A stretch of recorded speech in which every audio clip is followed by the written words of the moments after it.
আসসালামু আলাইকুম ওয়া রাহমাতুল্লাহ।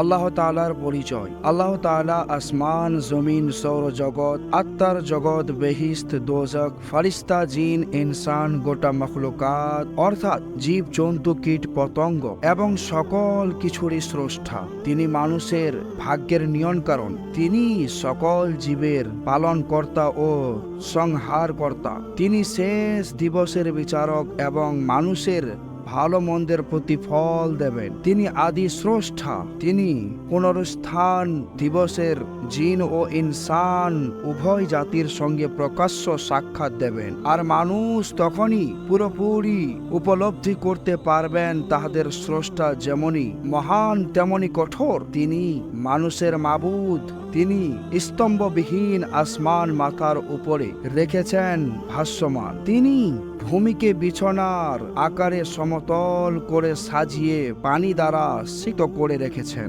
যাহার বা দৌলতে জমিতে উদ্ভিদ সমূহ জীবের আহার সংস্থান করতে পারে, এবং আকাশকে মেঘমালা দ্বারা গঠন করেছেন, যাহা দ্বারা ভূমির উপর পানি বর্ষিত হয়। তিনি আল ইলাহি অর্থাৎ সর্বময় কর্তা ও মাবুদ। আল ইলাহের সম্মিলিত শব্দে পরিচালিত তিনি হচ্ছেন আল্লাহ।